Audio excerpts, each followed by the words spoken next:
സാമ്പത്തികമായി പിന്നോക്കം നിൽക്കുന്ന സ്ത്രീജനങ്ങൾക്ക് സാമ്പത്തിക സഹായത്തിനായി ഒരു ധനസ്രോതസ്. ചെങ്ങളം കുന്നുംപുറം റോഡിൽ തണൽ വിരിച്ചു നിൽക്കുന്ന റബ്ബർ മരങ്ങൾ. ആ തണലിന് കീഴിൽ വിധിയുടെ ചൂടേറ്റ ഒരച്ഛൻ. കയ്യിൽ ലോട്ടറിയുമായി അച്ഛൻ്റെ നിഴലായ ഒരു മകൾ.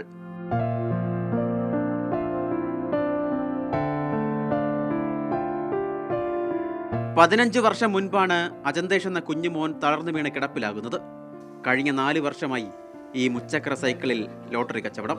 കൂട്ടിന് മക്കളായ ആരതിയും ആവണിയും.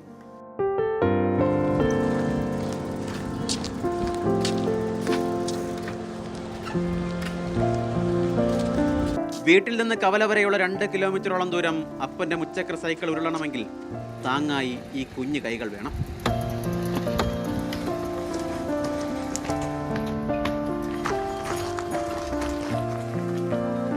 അനിയത്തിക്ക് 2 മാസം അമ്മ പ്രഗ്നൻ്റ് ആയിരുന്നപ്പോഴായിരുന്നു അച്ഛക്ക് ഇതുപോലെ വന്നത്. അപ്പോൾ എനിക്ക് ഒരുമാതിരി പ്രായമായി, ഒരു 3 വയസ്സൊക്കെ ആയപ്പോൾ തൊട്ട് അച്ഛനെ കുളിപ്പിക്കാനൊക്കെ ഞാൻ തുടങ്ങി. അമ്മ രാവിലെ വീട്ടുജോലിക്കൊക്കെ പോവും.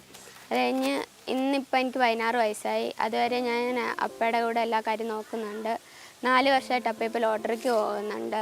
ഞാനത് 2 വർഷം വായനശാലയിലായിരുന്നു ലോട്ടറി വെച്ചുകൊണ്ടിരുന്നത്.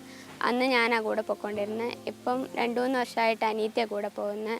അവധി ദിവസങ്ങളുണ്ടെങ്കിൽ ഞാൻ കൂടെ പോകും. അച്ഛനിലൂടെ അവൾ ലോകത്തെ കണ്ടു. ജീവിതത്തിൻ്റെ കയ്പ് ഒരുപാടറിഞ്ഞു. എല്ലാം ഉള്ളിലൊതുക്കി അവൾ നന്നായി പഠിച്ചു. ഇപ്പോഴിതാ 10ാം ക്ലാസ്സിൽ ഫുൾ A+.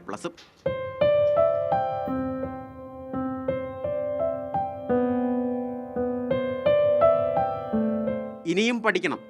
തളർന്നുപോയ അച്ഛൻ്റെ കാലുകൾക്ക് ഇനിയും തുണയാകണം. വീടിന് കരുത്താകണം. എനിക്ക് ഒരു വെറ്റിനറി ഡോക്ടറാണ് ആഗ്രഹം. എൻ്റെ വീട്ടിൽ കുറേ പട്ടിയൊക്കെ ഉണ്ട്. അപ്പം അവർക്കിങ്ങനെ രോഗമൊക്കെ വരുമ്പോഴത്തേക്കും പെട്ടെന്ന് അത് ചികിത്സിക്കാൻ പറ്റത്തില്ല, അതെല്ലാം ചത്തുപോകാറുണ്ട്. അതുകൊണ്ട് തന്നെ എനിക്കൊരു വെറ്റിനറി ഡോക്ടറാണെന്ന് പണ്ട് തൊട്ട് ഭയങ്കര ആഗ്രഹമായിരുന്നു. പക്ഷെ അച്ഛക്കൊരു ഗവൺമെൻറ് ജോലി വേണമെന്നായിരുന്നു. അപ്പോൾ എല്ലാവരോടും പറയുന്നത് ഞാൻ ഒരു കളക്ടറാകും, അങ്ങനെയായിരുന്നു. എനിക്കപ്പം 2ഉം നേടിയെടുക്കണമെന്നുണ്ട്. പുസ്തകത്തിനപ്പുറം ജീവിതത്തെ പഠിച്ചു നേടിയ A+ ആണ്. അതിന് മാറ്റുകൂടും.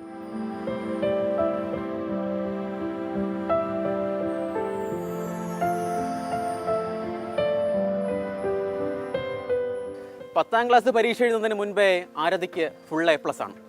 സ്നേഹത്തിൻ്റെ, നന്മയുടെ ഫുൾ A+. ജോബിൻ തേക്കടിക്കും അമലാക്ഷരക്കളവനൊപ്പം ഷിനോജസ്റ്റി, മാതൃഭൂമി ന്യൂസ്, കോട്ടയം.